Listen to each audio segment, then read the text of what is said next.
नमस्कार भाऊ बहिणींनो, कसे आहेत? मजेत ना? तर मजेतच असायला पाहिजे. तर आपली आज आहे साबुदाणा वड्याची रेसिपी. साहित्य तर घेतलेलं आहे, साहित्य तुम्ही बघितलेलं आहे मस्तपैकी. आपण हे मिरची, शेंगदाण्याचा कूट आणि बटाटे घेतलेले आणि 2 चमचे मीठ घेतलेले. तुम्ही तुमच्या चवीनुसार मीठ टाका, कारण की आपण अर्धा किलो शाबू तांदूळाचे वडे बनवणार होतो ना, तर त्यामुळे मी 2 चमचे मीठ घेतलेलं आहे. तर हे सगळं शेंगदाणे मिरची एकत्र एकजीव करून मीठ घ्यायचं आणि आपण त्यात थोडे शाबू तांदूळ पण टाकलेले आहेत आणि शाबू तांदूळ टाकायचे मस्तपैकी आणि मिक्स करून घ्यायची. तर आपण यात शाबू तांदूळ टाकलेले मस्तपैकी आणि तुम्ही म्हणशाल आवाज लई खराब येतोय, तर घसा बसलेला आहे आपला. घ्या समजून. आता तुम्ही बी तब्येत वगैरे नाही बरी आपली, ताप खोकला वगैरे येतोय, त्यामुळं मग काय घशात आहे ना खवखवती, आवाजच क्लिअर येई नाही माझा. तर बटाटे तुम्ही पाहिजे तर चमच्यानी पण दाबून घ्या आणि आता चमच्यानी दाबून घेतले तर ते हाताने स्मॅश करावं लागत आहेत, कारण की आपल्याला आहे ना एकजीव मळून घ्यायचं आहे मस्तपैकी. त्यापेक्षा तुम्ही चमच्यानी आणि मॅश करण्यापेक्षा हाताने असं मस्त मॅश करून घ्या. आणि शाबू तांदूळ आपण त्याचसोबत असं पीठ मळून घेतो. आता तुम्ही म्हणसाल आता नुसतं मिक्स केलं आणि बनवून घ्यायची, तर तसं नाही चालत. त्याला पूर्ण एकजीव करून मळून घ्यायचं, तेव्हा मग ते आपले शाबू तांदूळाचे वडे ना क्रिस्पी होत्या.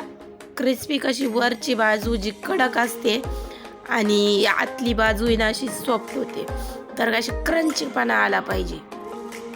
आणि मळता मळता हातात आहे ना असा गोळा घेऊन बघायचा, गोळा बनतोय का काय. पण तुम्ही जेवढं चांगलं मळाल ना तेवढे ते तुमच्या खायला क्रिस्पी खास्त होणार.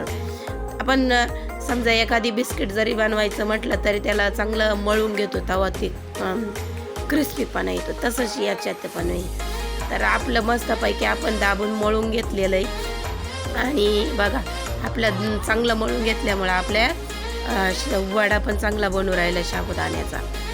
तर असं मस्त मळून घ्यायचं आणि वडे असे बनवून घ्यायची. तर बघा किती छान प्रकारे वडा बनतोय ना आपला. तर आता अशा सगळ्या प्रकारे ना असे सगळे वडे बनवून घ्यायचे मस्तपैकी. थोडा हातावरती गोल गोल फिरायचा आणि मध्ये असं दाबून घ्यायचा. लई जोरात पण दाबायचा नाही आणि लई हे पण नाही, काढा फुटून नाही द्यायच्या त्याच्या, म्हणजे असा चव बाजूने असे मस्त क्रिस्पीपणा येतो ना आतमध्ये, तो काय म्हणते खुसखुशीत होतो मस्तपैकी. तर आपले बघा पीठ छान मळल्यामुळं आपले वडे पण छान बनत आहेत. आणि तुम्ही म्हणताल हाताने, तर आता आपण पीठ बी गव्हाचं मळलं तर हातानंच मळतो ना, मग त्यात काही हे नसतं. त्याच्यामुळं तुम्ही जेवढं शक्य असेल तेवढं असं चांगलं मळून घ्या पीठ. तर चला मग आपण आता सगळ्या प्रकारे असे वडे बनवून घेऊ मस्तपैकी. बघा किती छान प्रकारे वडे बनतात, कुठं तुटत नाही काय नाही, एकदम परफेक्टमध्ये आपलं हे झालेलं आहे पीठ मळून. असंच तुम्ही ना कोणतीही गोष्ट करताना ना एक चित्तट ठेवा, ती वस्तू कधीच बिघडत नाही, एकदम मस्तपैकी बनते ती. तर आपले फायनली सगळे वडे बनवून झालेले मस्तपैकी. आणि आता आपल्याला हे ना आता तेलात तळून घ्यायची. तर आपण तेल तापलंही काय तापायला तर ठेवलेलं आहे मस्तपैकी. स्लो गॅसवरती तेल तापायला ठेवा, फास्ट गॅसवरती नका ते. स्लो गॅसवरती आपलं आता तेल तापलेलं आहे मस्तपैकी. बघा आपण एक वडा टाकून बघितलेला होता, आपलं तेल तापलेलं आहे. आता त्यात सर्व प्रकारे वडे सोडून घेऊ आपण आता, आणि त्याला बसतील तेवढेच सोडा. आणि असे स्लो गॅसवरती आपण गॅस एकदम स्लो ठेवलेला आहे, त्याच्यावरती मस्त डीप फ्राय करायचे. आता आपण आहे ना हे स्लो गॅसवरती टाकून दिलेले आहेत बघा. आणि मध्ये 3 मिनटं इकून स्लो गॅसवर, 3 मिनटं पलटी मारून परत स्लो गॅसवर करायचे.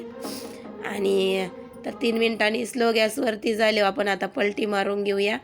आणि मध्ये थोडा हलकासा फास्ट करायचा गॅस.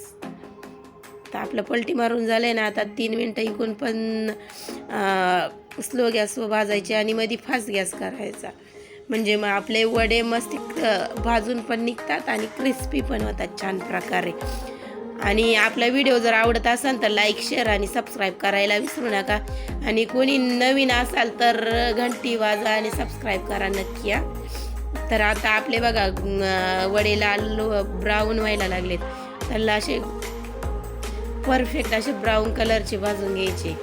आता तुम्ही म्हणताल हे झाले, पण हे झालेले नाही आहे, कच्चे राहतात, आतून कच्चे राहतात. त्याच्यामुळे ना असे गोल्डन लाल कलरचे झाले का मग आपले वडे खाण्यासाठी तयार होतात. आता आपले हे परफेक्ट वडे झालेत बघा. तर आता हे आपले कच्चे नाहीत का, असे गोल्डन कलरचे काढायचे म्हणजे खाण्यासाठी